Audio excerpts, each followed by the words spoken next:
Well, hi everybody, and welcome to November 4th. And this is my fourth day of thankfulness for the month of November. I know this is late, but we had all kinds of issues where I did with this video. So hopefully it's better late than never. I will try to get it uploaded before the day's officially over. Today, the thing that I am thankful for to God is my husband.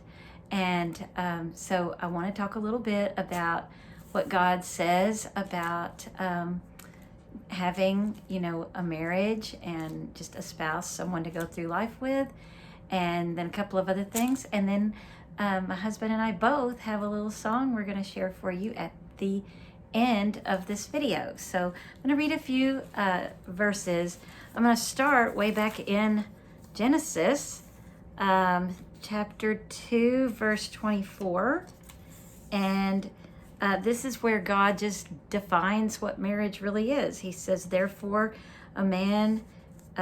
shall a man leave his father and mother and shall cleave unto his wife, and they shall be one flesh.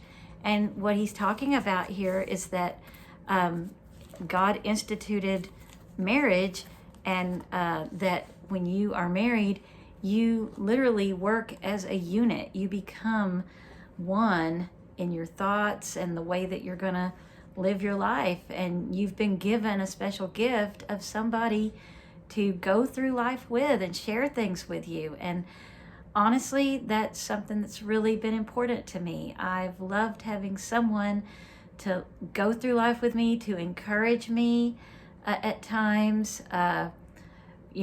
There's been times when both of us maybe had strong, thoughts about something, and we had to talk it through and come to an agreement.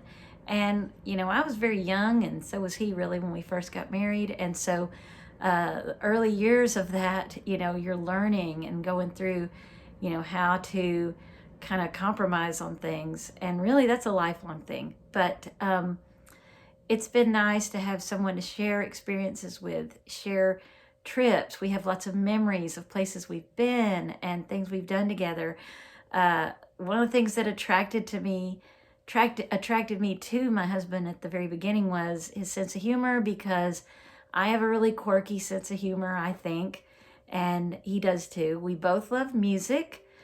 We both love art. He loves poetry, and he used to write poetry. He wrote me a poem many years ago, and I thought that was really sweet, and I'm a very artsy person, so I loved that. And he's got a very sensitive side, and those are just all things I love about him. And I thank God that he put someone in my life to go through life with me, and God chose that person, I believe. And we've been through many ups and downs together. And we have 4 great kids. We've built a home together. We built a life together. And marriage is a work in progress always. We've been together over 40 years, and it's still a work in progress. I don't think, we ever get it completely figured out perfectly. And so that's just part of what, God expects from us, I think. And it's a covenant, and it's not something we take lightly. So that is what the scripture means to me, is that God created marriage, and it's something very, very special to him. He uses it in the New Testament when Jesus is explaining things. He often uses that analogy of a marriage. And so that was something I took from that. In Proverbs, let's see, we've got 31, 11, and 12. It says, the heart of her husband doth safely trust in her, so that he shall have no need of spoil. She will do him good and not evil all the days of her life. And that's talking about, having a good wife, and that you're supposed to really, want the best for your husband. And so that's something that we can learn from that. Mark 10, verses 8 and 9. This is where it kind of goes back to that Genesis verse. It says, and they twain shall be one flesh. So then They are no more twain, but one flesh. What therefore God hath joined together, let not man put asunder. And so marriage is supposed to be a special bond. And again, when God, blesses us, it's a blessing. When God blesses us with someone to enjoy our life with, it's important. Ephesians 4:32. Let's see. And then this is just a way that I chose this verse because it's really talking about how to treat each other. It says, "And be ye kind one to another, tender-hearted, forgiving one another." And in marriage, there's many, many opportunities for forgiveness. And we have to have a forgiving heart and know that, hey, we're going to mess up, and sometimes we're going to have to start over, build something, over, or build something new from what we've learned from past mistakes.